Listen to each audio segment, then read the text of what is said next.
जय माता दी दोस्तों। यदि एकादशी के दूसरे दिन यानी एकादशी का व्रत जिस दिन आप रहते हैं, द्वादशी युक्त एकादशी का व्रत जब रहते हैं, तो दूसरे दिन मान लीजिए आपका प्रदोष व्रत रहता है, तो किस प्रकार से करें।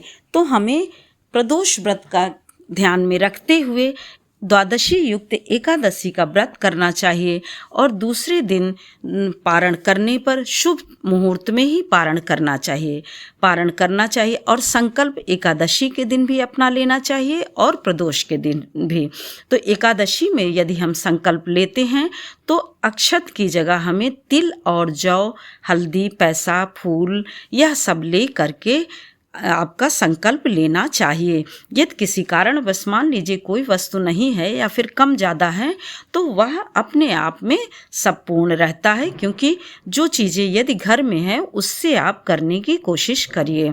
और मान लीजिए कि जैसे और सब व्रत में तो अक्षत चावल के जो चावल है वह अक्षत के रूप में लिया जाता है, परंतु एकादशी के दिन अक्षत के रूप में तिल लिया जाता है, वह चाहे काला हो या फिर सफ़ेद हो। इस प्रकार से हमें इन सब का विशेष रूप से ध्यान रखना चाहिए। और सिक्का जरूर लें, जल और कुछ भी नहीं है तो आप एक सिक्का, जल और फूल इतना लेकर के संकल्प ले सकते हैं। इस प्रकार से आप प्रार्थना करिए कि हमारा व्रत पूर्ण हो। कोई भी व्रत हो उसको प्रार्थना करिए कि हे भगवान, यह व्रत हमारा पूर्ण हो और हमारा परिवार सभी जो है वह अच्छे कार्य करे, सुख समृद्धि रहे। इस प्रकार से आप अपने व्रत का संकल्प ले सकते हैं।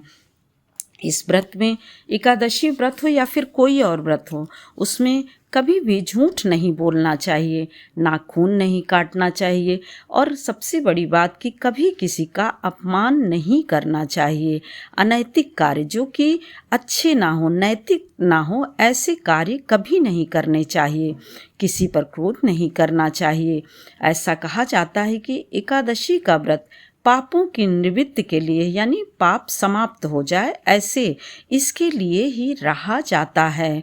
तो इस प्रकार से हमें बहुत ही ध्यान देना चाहिए और सभी व्रत में सुबह पूजा पाठ से पहले सबसे पहले सूर्य भगवान को जल यानी अर्घ्य अवश्य देना चाहिए और धूप दीप करना चाहिए। इस प्रकार से आपका एकादशी व्रत में विशेष रूप से सभी चीज़ का ध्यान रखना चाहिए, पालन करना चाहिए, तो वह बहुत ही फलित होता है और पूर्ण रूप से समृद्धि कारक होता है, सुख समृद्धि कारक होता है। जय माता दी दोस्तों।